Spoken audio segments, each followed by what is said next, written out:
Before we get started, let's congratulate our giveaway winners from last week. I was giving away 2 bundles, 1 Lich King, 1 Diablo to someone who subbed to the channel, liked, and commented, and those 2 people are Thomas and Ozeg. So congratulations. I've reached out to you guys, so hopefully I hear back soon, and if I don't, we'll have to pick some different winners. But congratulations, you guys, and let's head into the video. Yo, guys, what's going on? Robert Warshak here, and now that we've played even more Mercenaries, and there's a lot of data under our belt, and there's a bunch of websites pumping out a ton of information, we've got some actual data on what are the best mercs and the ones that you should be focusing on leveling first, because those seem to be the ones that are doing the best. So we actually have the best mercenaries based on PvP, and we have the top 5% MMR, and they're excluding AI games. So this is, again, just the raw data from the top 5% of the players who are playing. We've got this tier list here. So this is a little bit hard to see, and it's not that great. So I actually manually put all of them into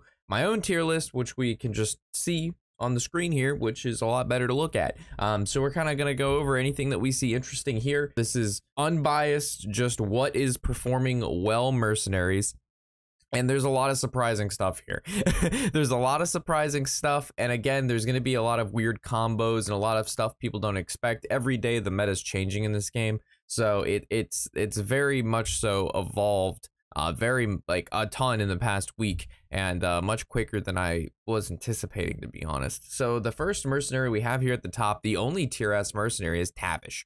In my list, he was at the very bottom. I rated Tabish horribly. I thought he was terrible, but people are finding ways, and again, this isn't something that's open knowledge because a lot of people just haven't gotten there. Tabish is one of his tasks, or his equipment, is passive +4 health. Your traps last until they're triggered, which means you can stack Tabish traps. So you can use a trap, use a trap, use a trap. Eventually they're going to have to attack him, right? And then all of the traps proc at one time.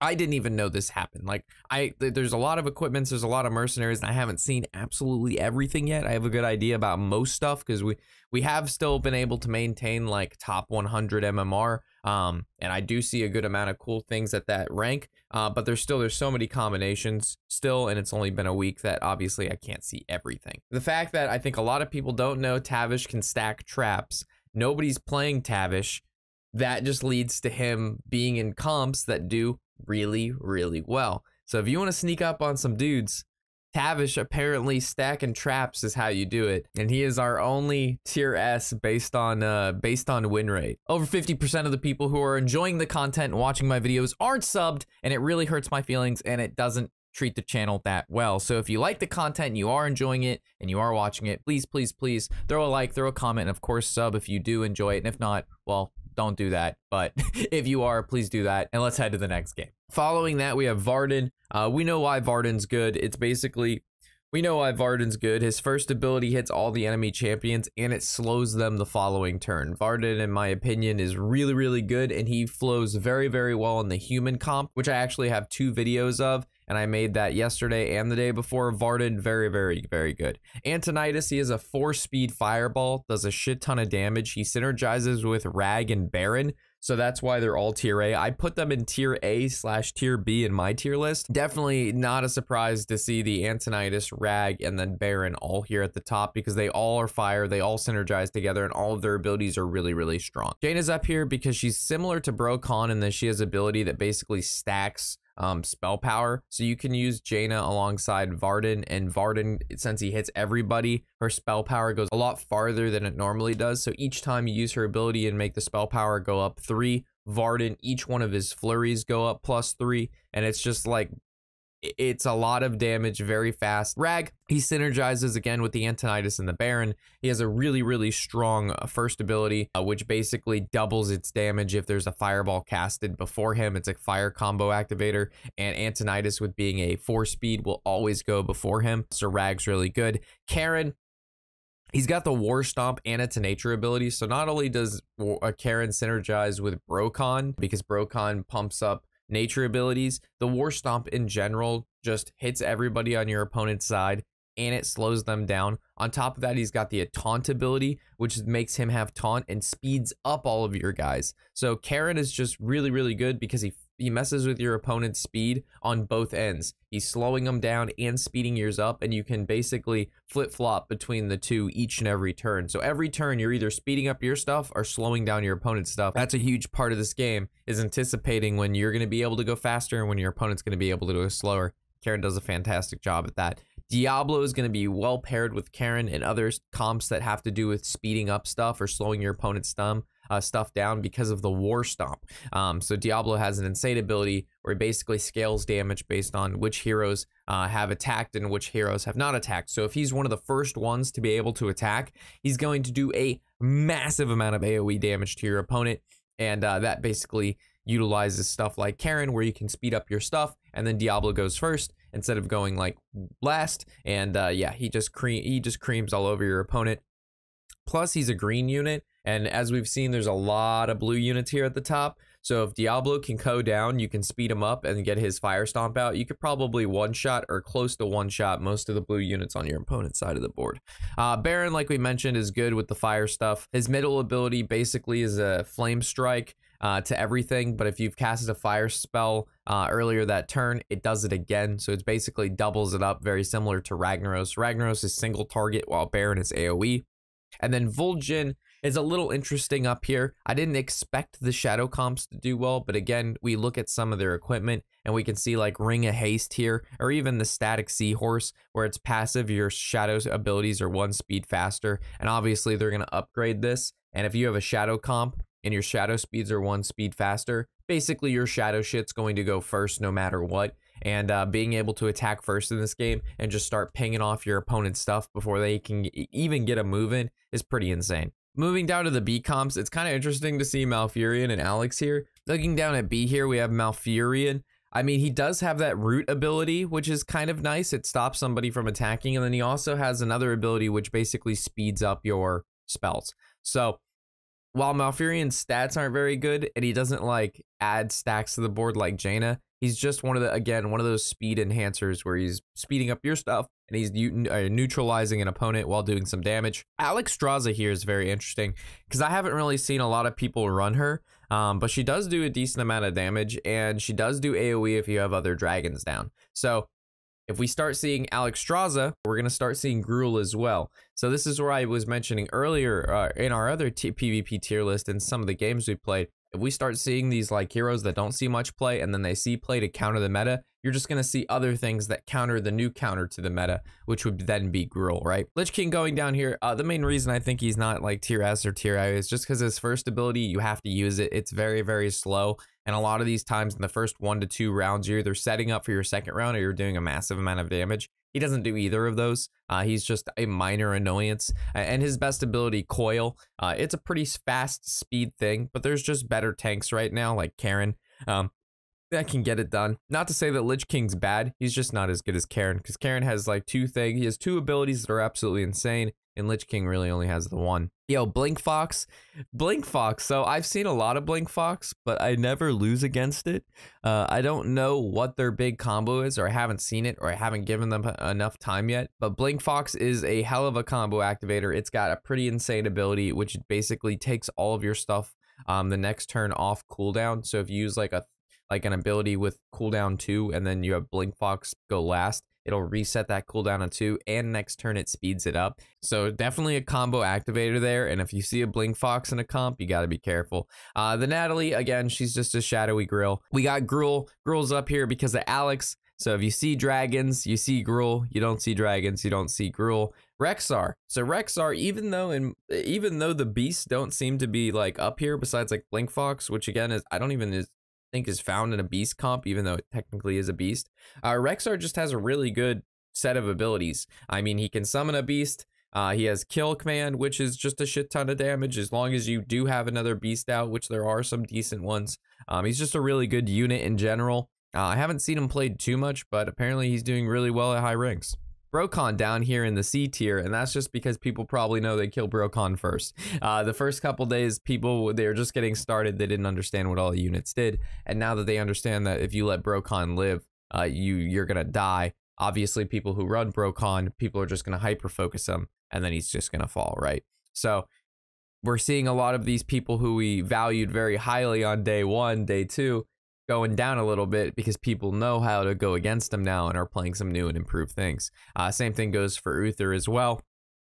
People know what he does, and he's just not as effective anymore. King Mukla's always been like a C tier unit. His bananas are nice, but that's really all he does. He also has the make a beast immortal and gain attack, which is nice. But again, you're going to need something like King Crush to do that. And currently these units are just not the better units in the game. While you can combo off with them, they're just not the strongest, right? Warmaster Voon works well with Strazza because it summons that extra dragon. Also, his first ability is not too bad. He throws 2 axes and they do a decent amount of damage and it hits the adjacent minion. So he's got some decent AoE if you're picking down some blue units, and he actually has some decent summoning to synergize with dragons. Guff's decent, goes into a nature comp. If he can death blow a minion and you get the buffs rolling, it's really, really nice. But again, Guff's just one of those guys that he's more of a support slash tank than he is some massive damage dealer. But if you can buff him up through his first and last ability, he's pretty good. Prophet Velen, again, going into that kind of shadowy caster comp. He's definitely very annoying if he sticks around. The blue units in general just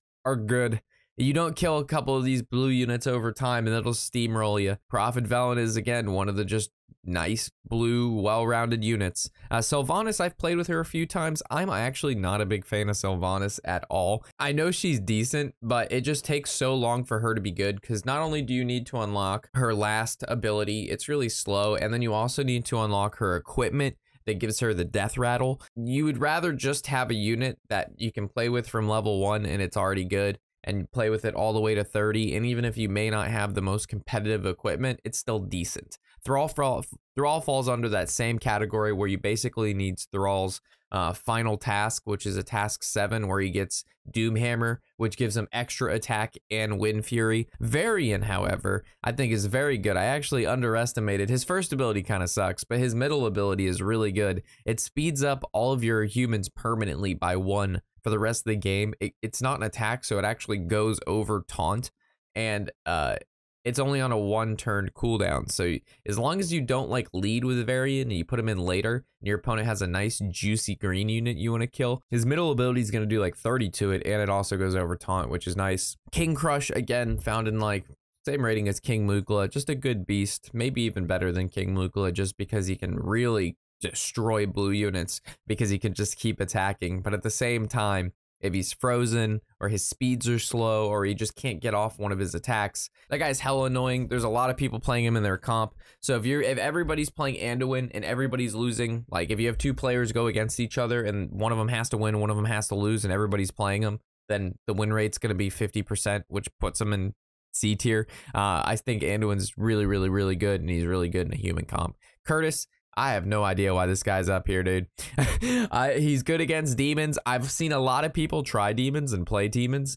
Unfortunately, they, in my opinion, suck. But they're fun. But I'm surprised to see him here. He does have some I-beam. He's got some lifesteal stuff. But I just thought there'd be better units. And then we got the Tamsin. Shadowy comp again. We see the Prophet Velen, the Tamsin, the Uther, the Rokon, all of these kind of just middle of the line casters here in tier C. Not to say that they're unplayable or anything like that. They're still very, very good. Moving down here to the D and the trash can. So the original list had like tier E, F, and G for me are just like the trash can. And then obviously we have D here. So Garrosh and D. Surprising considering that the orc comp seems to be kind of interesting and kind of cool, but I guess at the higher ranks the orc comp's not really doing it. So obviously if you have an orc centric guy that there's no orc comps, then obviously he's bad. Wrath, demon guy, synergizes with demon cards. Most of the demons aren't doing too well right now. Looking at Jaraxxus and Mana, so obviously he's gonna be he's gonna be packed in with them. Tyrion, it's kind of surprising given the fact that he gives Divine Shield and he makes your opponent's attack of a minion have 1. And if he ends up killing something, he gives everything Divine Shield. But again, his base stats aren't that good, and a lot of his stuff is situational. He's more of a support than anything, and a lot of the cards that we're seeing stick out above the rest not only have support stuff built in, but they also have aggressive lines of play as well. They just are very well-rounded in all aspects of fighting. So it still surprised me to see him down here in D, but yeah. Zarelia, So this one, again, very surprising. A lot of people running the Zarelia Blademaster comps. That's some of the most, that's one of the most common and what people are considering most broken openers is the Zarelia Blademaster opener, and they're down here in D. And the reason, again, I think some of these are really, really low is because so many people are playing them that if you have two people that are playing Zarelia and Blademaster and they fight against each other, it instantly will bring its win rate down to 50% just because they're both playing it, right? Or it could just be bad. People are countering it. But yeah, surprised to see this very good combo, an insane opener down here at the very bottom. Fang, again, I like him as well. He buffs the orcs. He's got the whirlwind, which synergizes with Samaro. He just seems like a pretty well-rounded orc unit that synergizes with other really good orc cards. But he's at the bottom. Cutter Butter, not surprised to see him at the bottom here. There's not a lot of stealth synergy yet, but we do have Vanessa coming out soon, and she's got a lot of stealth synergies, and Scabs does have stealth, so obviously those units are going to float together, which I mentioned before. As soon as I start making other stealth units, stuff like Scab sees play. Brightwing here at the bottom makes me very, very sad, and that's probably just because he's too slow. Buffing units, like you play Brightwing for the heal and for the speed 3, so he can get in there and kill units quite quickly, but he also buffs stuff. And right now, a lot of the best comps are buffing the units don't actually make them better because they don't attack. They're casting abilities and doing stuff like that. So Brightwing in a comp like with King Crush in it, and if you buff King Crush, you know, now we're talking.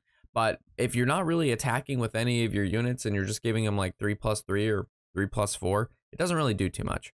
Murgle at the bottom here. Most of the Murlocs are at the bottom. That's just because they don't see play in like at the higher ranks. Not to say that you can't play Murlocs. They're a very aggressive build, pretty easy build to play, very straightforward. So I like them for like recommending for beginner players. But for obviously high level play, Murgle is not gonna be your end choice. Roth, again, a very demon centric card here. Not really something that you're going to play in a non-demon based meta.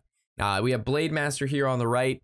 Again, same thing goes with Zarelia Blademaster. Very surprised to see him down there. But it looks like the meta has evolved to either counter it, or it's just not that effective opener anymore, or you just have everybody playing it and that's what's diminishing its win rate. Lady Anacondria, haven't seen a ton of her, but she was used in buffing like King Crush builds and Beast builds. She's not a bad card. She's also seen in some nature comps, just because she does have some nature abilities, but haven't seen a ton of play from her just because I haven't seen a ton of nature comps, but not to say it's not good. She's just like not the main reason you play a nature comp. And then we have absolutely the trash cans here at the bottom. It's quite...